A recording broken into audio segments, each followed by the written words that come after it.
Pernah satu kali itu dagangan habis, uang habis.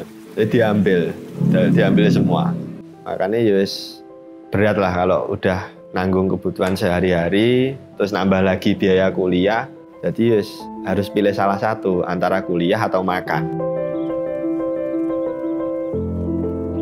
Ini kolam untuk pembesaran ada 5, Mas. Keuntungan kalau dibuat rata-rata sekitar 15-an per satu periode. Bersih, Mas. Bersih, udah potong listrik, terus kemudian pakan dan sebagainya. Tenaga kerja yus sendiri, Mas, masih cukup. Pernah profit ambil satu kali 5 juta kalau nggak salah. Sampai setahun itu totalan terakhir 40 juta.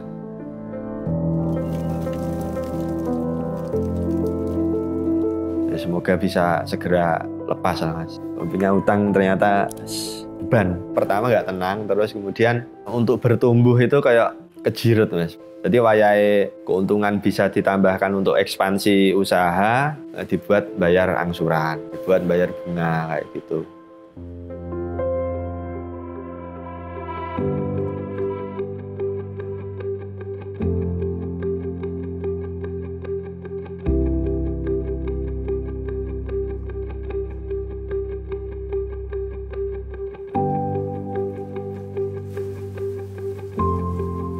Assalamualaikum warahmatullahi wabarakatuh. Perkenalkan, saya Farid Andi Wibowo. Alamatnya di Desa Tegalrejo, Kecamatan Rejotangan, Kabupaten Tulungagung.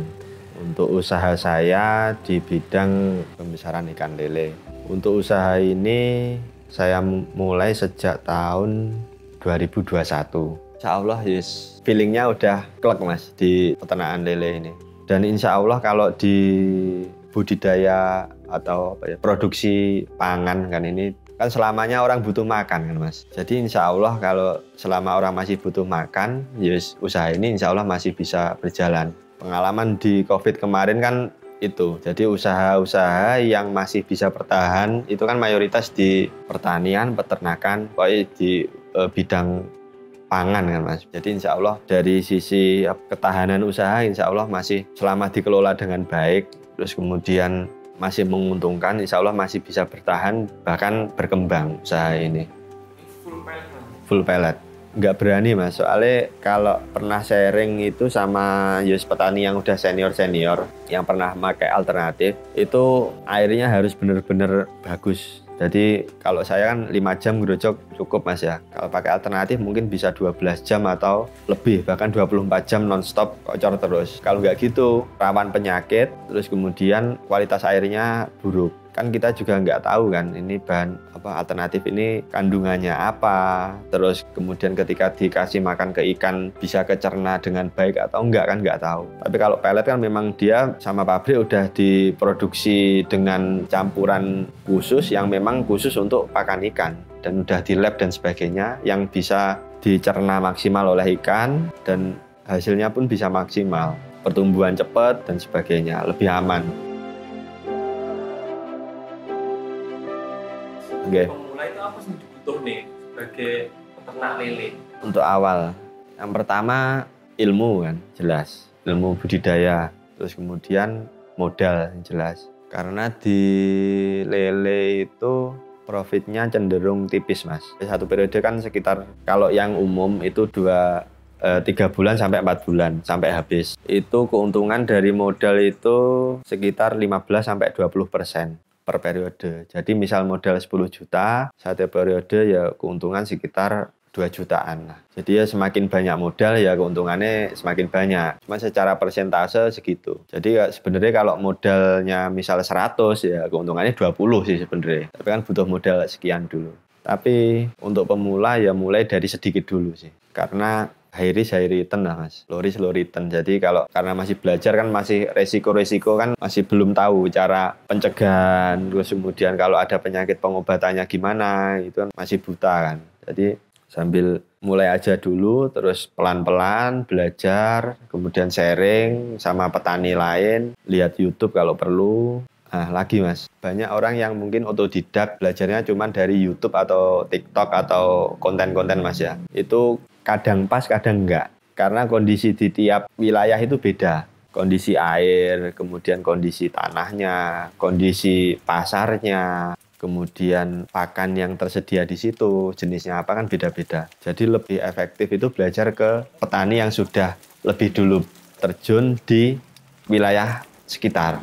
Misal di sini di Tulungagung, cara budidaya di Tulungagung sama budidaya di Kediri itu beda. Sama di Trenggalek sama di Ponorogo beda. Mulai dari pakannya, kemudian bibitnya, kemudian jualnya itu size-nya berapa, itu beda-beda. Jadi kalau petani Tulungagung kalau bisa ya belajarnya di petani Tulungagung juga.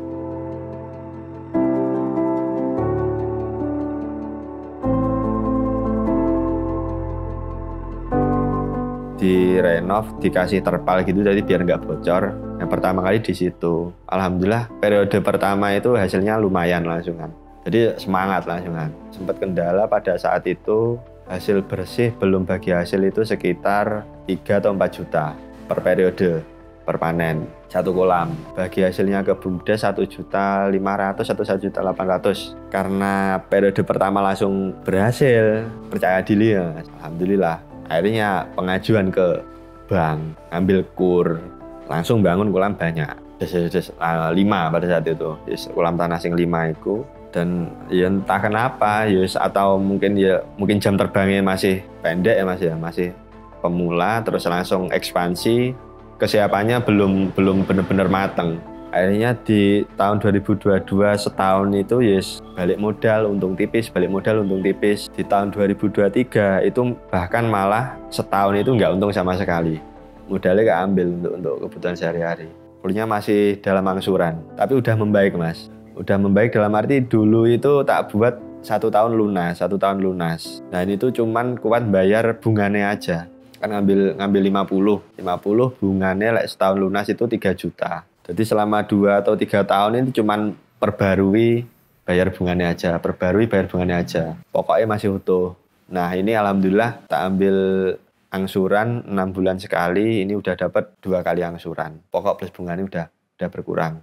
Ya, semoga bisa segera lepas lah Mas. Punya utang ternyata beban. Pertama nggak tenang, terus kemudian untuk bertumbuh itu kayak kejirut Mas. Jadi wayahe keuntungan bisa ditambahkan untuk ekspansi usaha, dibuat bayar angsuran, dibuat bayar bunga kayak gitu. Itu sampai tahun 2024.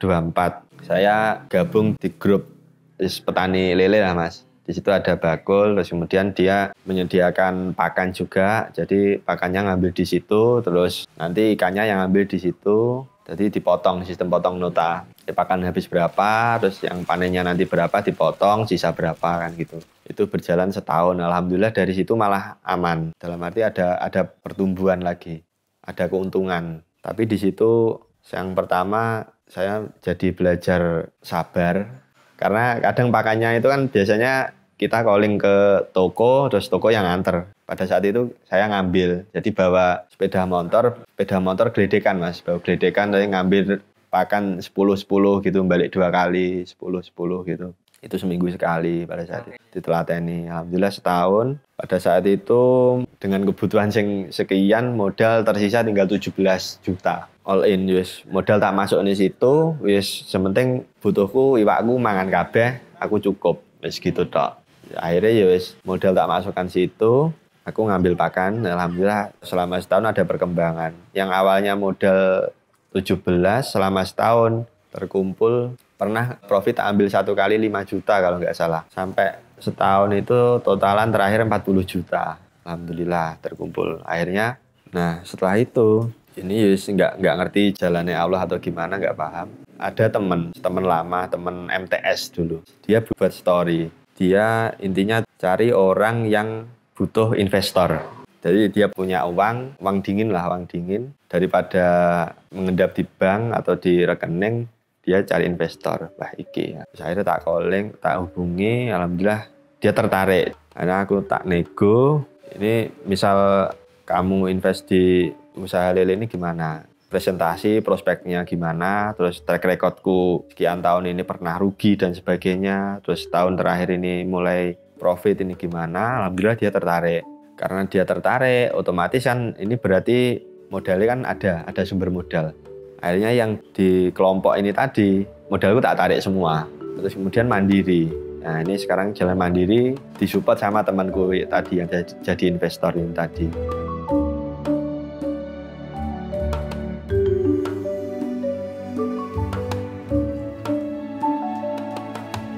Ini kolam untuk pembesaran ada 5 Mas. Keuntungan kalau dibuat rata-rata sekitar 15-an Mas. Per satu periode bersih Mas. Bersih, udah potong listrik, terus kemudian pakan dan sebagainya. Tenaga kerja ya sendiri Mas, masih cukup. Dan sejak mandiri ini Mas ya, karena pakannya bisa optimal, kemudian bisa suplai pakannya optimal, bibitnya juga kita bisa milih yang bagus. Satu periode ini 2,5 bulan udah bisa panen. Padahal sebelumnya 3-4 bulan. Jadi periodenya lebih pendek dengan keuntungan yang kurang lebih sama. Jadi lele itu kan dikasih pakan berapapun sebenarnya kan mau kan dia. Tapi kalau kebanyakan jadi penyakit juga, cacar biasanya kalau overfeeding. Misal kebutuhan sehari 10 kilo katakanlah, ketika dikasih 15 kilo itu biasanya timbul penyakit cacar atau kuning atau penyakit yang lain. Saya itu ngasih makannya 3 kali sehari. Jadi mungkin umumnya 2 kali Mas, pagi sore. Kalau saya 3 kali. Jadi pagi, siang, terus sore. Contoh misal kebutuhan pakan ikan per kolam sehari 30 kilo. Kalau diberikan 2 kali kan 15 kilo. Tapi kalau diberikan 3 kali kan 10. Jadi pakan yang masuk sama-sama 30 kilo per hari. Tapi kalau diberikan 2 kali beresiko kekenyangan, berlebihan. Tapi kalau diberikan 3 kali, pas. Jadi ikan nggak kekenyangan, pakan yang masuk bisa diserap optimal. Itu kunci yang pertama. Kemudian kunci yang kedua itu menjaga kualitas air Mas. Jadi dulu itu pas waktu gagal itu kan saya evaluasi juga kan. Pada saat itu pembuangan air belum lancar. Istilahnya kocornya itu nggak bisa maksimal. Karena di luar itu pembuangannya masih dibuang begitu aja. Terus pada 2024 awal itu saya buat saluran air. Jadi ketika digerojok itu airnya tumpah masuk ke saluran air, kemudian dialirkan ke kebun, ke rumput gajah untuk pengairan. Jadi kualitas airnya bisa terjaga dari situ. Misal kualitas airnya turun, tinggal ngurangian enak, langsung dicabut, dikurangi, ditambah lagi, nanti kondisinya udah enak lagi. Nah itu sama tak pasang timer Mas, timer di sanyonya, di pompa airnya itu. Jadi itu nyala per hari itu sekitar 5 jam. Jadi setiap malam itu setengah jam nyala, terus kemudian mati, nyala lagi setengah jam sampai pagi. Itu total kurang lebih 5 jam per hari. Nah dari situ kondisi air kan terus stabil. Otomatis nafsu makan ikan juga maksimal, pakan yang bisa masuk bisa lebih banyak, akhirnya pertumbuhan lebih cepat, panennya bisa lebih singkat. Dengan ini kan konten gitu loh Mas. Nggih. Dalam rangka dan tujuan apa Mas? Menjaring peluang-peluang baru. Jadi kalau kita nggak ngonten kan orang lain nggak tahu kita usaha apa. Terus yang kita jual ini apa itu kan nggak tahu. Dari konten mungkin banyak orang yang tahu. Kemudian menjaring peluang-peluang baru. Mungkin ada yang butuh ikan atau mungkin ada yang menawarkan pakan dengan pakan baru mungkin dengan kualitas yang lebih bagus, dengan harga yang lebih murah. Itu kan jadi keuntungan juga buat kita. Kalau kita nggak sounding, kita nggak ngonten kan mereka nggak tahu kalau di sini ada peternak lele, kemudian dengan kapasitas sekian, mereka nggak tahu. Tapi dengan kita ngonten, mereka jadi tahu. Oh ternyata ada loh, ini peternak dengan budidaya lele di sini. Kemarin ya sempat beberapa sales pakan itu menawarkan produknya. Selanjutnya mungkin dari konten itu ya sedikit banyak kita bisa sharing sama petani-petani atau orang-orang di daerah lain yang mungkin pengen beternak lele atau bertani lele, bisa berbagi ilmu. Mungkin yang mereka udah lebih berpengalaman, saya bisa belajar dari mereka. Mungkin mereka yang masih pemula, terus mungkin saya yang lebih dulu terjun, mungkin mereka bisa belajar dari yang sudah saya alami. Seperti itu.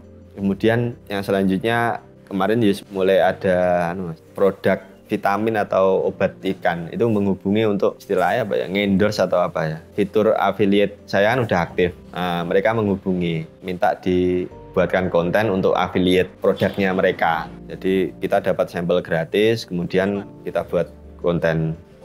Enggak, cuman dapat sampel gratis, nanti bayarannya ya kalau ada penjualan dari produk itu kan dapat komisi kayak gitu.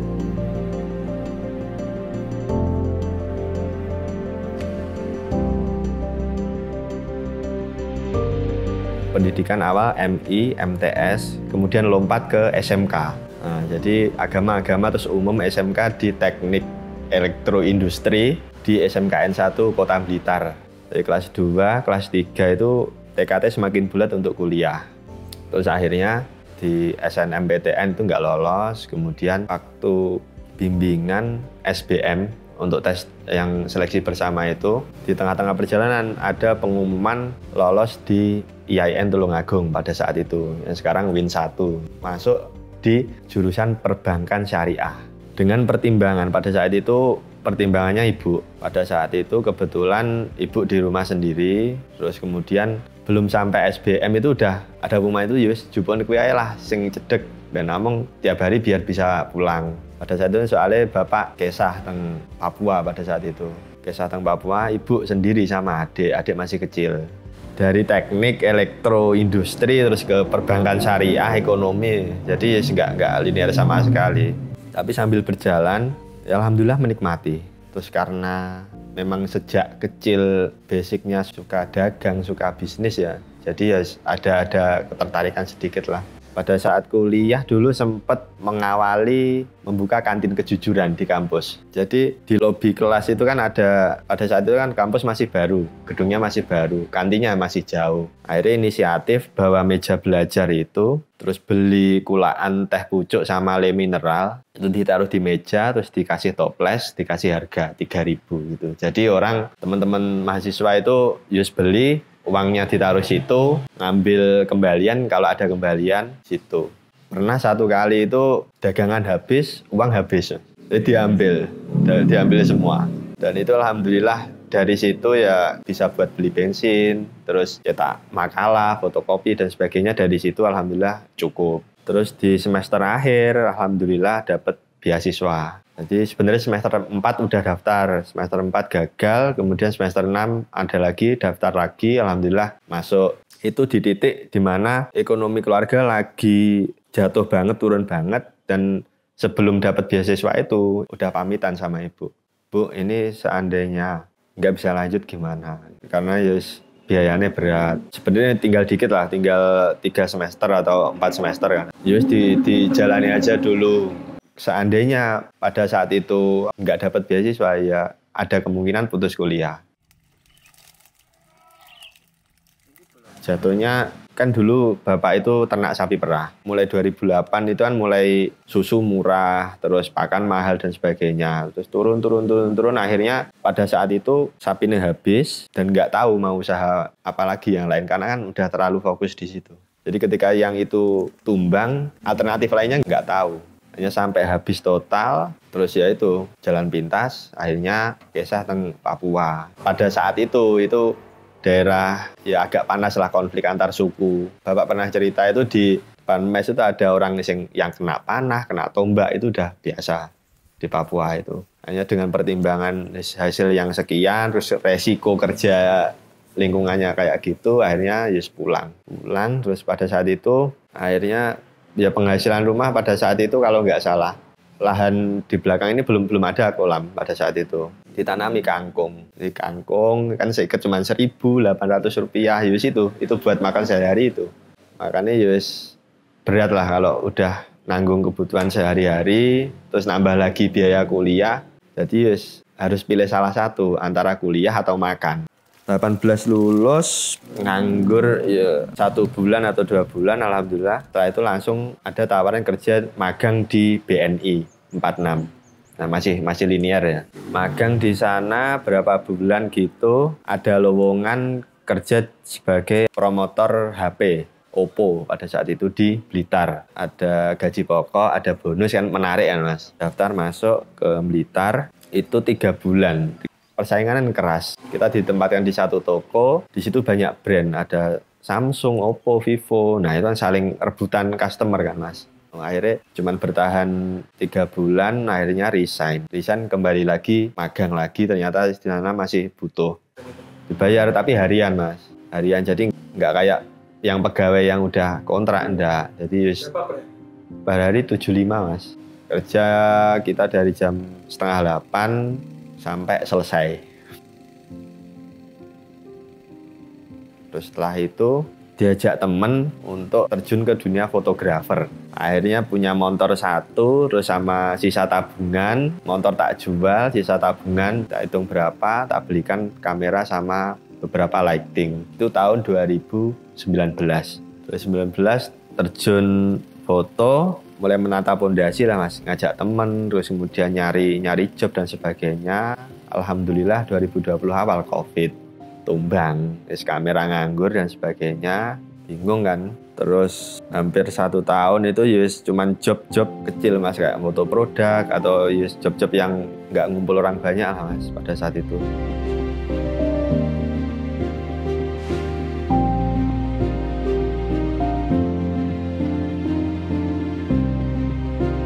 Kalau dari pemula minimal dengan lahan berapa, Mas, supaya bisa merasakan untungnya? Kira-kira berapa? Lumayan, Mas, ya. Lumayan itu populasi 10.000 ekor. 10.000 ekor itu berarti butuh lahan sekitar 300 ekor per meter persegi. Berarti sekitar 30 meter persegi. 30 meter persegi berarti kalau kolamnya kotak itu ukuran 5 kali 6. Nah, itu udah cukup.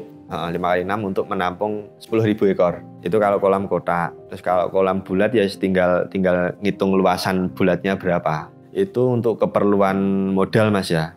Untuk keperluan modal, katakanlah bibit ukur 4 cm. 4 cm itu per ekornya Rp100. Rp100 kali 10.000 ekor, 1 juta. Nah, 1 juta bibit. Kemudian per 1.000 ekor itu kebutuhan peletnya itu yang standar itu sekitar 3 sak. Berarti kalau 10.000 30 sak. Harganya per sak itu 370-an. 370 kali 30.